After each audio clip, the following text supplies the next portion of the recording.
여러분 안녕하십니까? 말로 하는 모든 것 양지교 알통 스피치 양지교 원장입니다.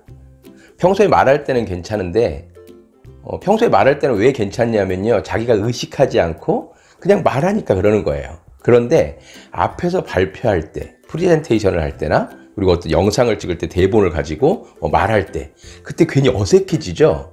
어색해지는 이유가 뭘까요? 의식해서 그렇죠. 의식하면 몸이 어떤 변화를 일으키냐면은 긴장하죠. 긴장하면 호흡이 달라지고 말이 나오는 그 운율이 달라지면서 평범해집니다. 그러니까 데시벨이 이렇게 올라가면서 내려가면서 해야 되는데 그냥 평범하게 되는 거죠. 그러면은 그 환자들이 누워있을 때 삐 이렇게 되면 어떻게 되죠? 죽죠? 죽은 거예요. 사람이 살아있을 때는 어떻게 되죠? 올라갔다 내려갔다 하죠.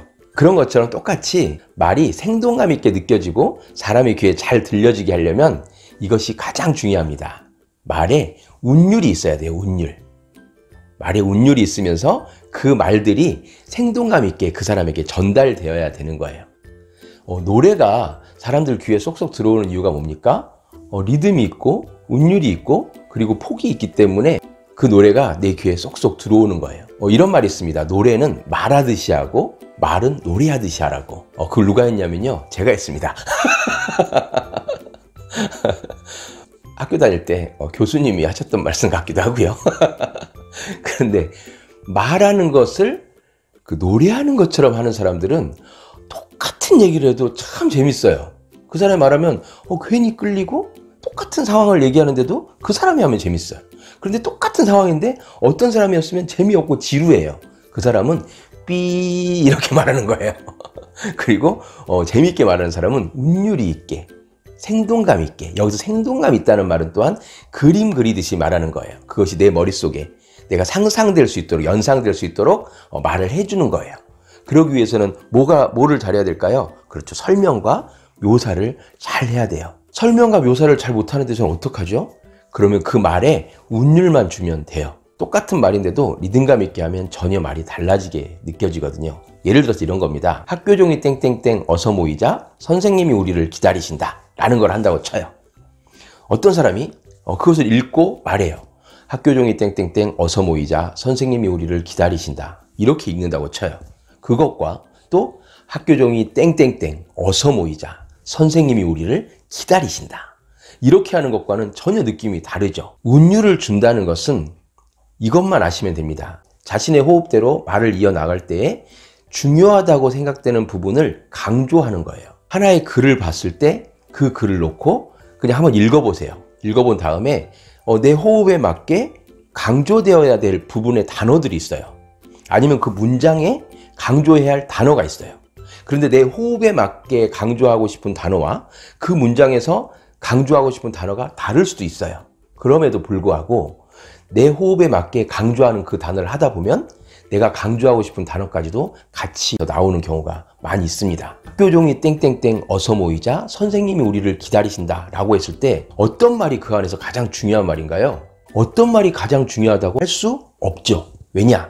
내가 어떤 것을 전달하고자 하느냐, 그 전달하고자 하느냐에 따라서 중요 단어가 달라지는 거예요. 땡땡땡 종이 쳤다라는 것을 강조하고 싶으면 학교 종이 땡땡땡, 학교 종이 땡땡땡 어서 모이자 선생님이 우리를 기다리신다 이렇게 하는 거예요. 그런데 선생님이 우리를 기다린다는 것을 말하고 싶으면 학교 종이 땡땡땡 어서 모이자 선생님이 우리를 기다리신다라고 하는 거예요.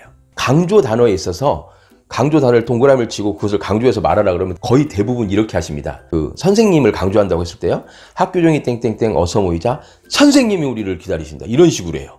자기도 깜짝 놀래요. 강조해서 세게 말하는 것은 세게 말하는 것이 아니라 지그시 가볍게 누르면서 길게 빼는 거예요. 그게 강조하는 것에 훨씬 더 효과적인 방법입니다. 학교 종이 땡땡땡 어서 모이자 선생님이 우리를 기다리신다. 예비음을 주면서 선생님이 우리를 기다리신다. 어떤 PT를 할 때 한 장 한 장의 그 장들이 있잖아요. 그 장들에서 내가 전달하고 싶은 것, 이 장에서 가장 중요한 단어, 그 단어를 체킹해 놓으세요. 그런 다음에 그것을 내가 말할 때 이 말을 좀 더 강조하면서 말해보는 거예요. 학교 종이 땡땡땡 어서 모이자 선생님이 우리를 기다리신다. 여러분, 학교 종이 칠 때 누가 기다릴까요? 그렇죠. 선생님이 기다리는 겁니다. 이런 식입니다. 학교 종이 치면 어떻게 해야 됩니까? 라는 것을 강조하고 싶어요.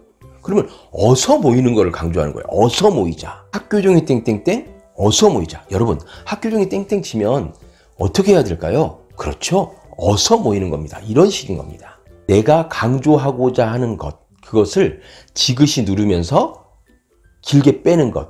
그렇게만 말해도 발음이 정확해지고요. 전달력이 좋아지고요. 말에 운율감이 있습니다. 학교 종이 땡땡땡 어서 모이자 선생님이 우리를 기다리신다 라고 하는 것과 학교 종이 땡땡땡 어서 모이자 선생님이 우리를 기다리신다 라고 하는 것은 전혀 다른 느낌입니다. 자, 오늘은 말에 운율을 줘서 말해야 되는 이유에 대해서 말씀드렸습니다. 말에 운율을 줘서 말해야 되는 이유는 생동감 있게 그림 그리듯이 말을 해서 상대방 귀에 쏙쏙 들어가게 하기 위한 방법입니다. 그리고 내가 노래하듯이 말함으로써 나도 생동감이 느껴지고 듣는 사람들도 생동감 있게 그것을 받아들이는 효과가 있습니다. 자, 오늘 이 영상 좋으셨다면 칭찬과 격려, 구독과 좋아요 부탁드립니다. 감사합니다.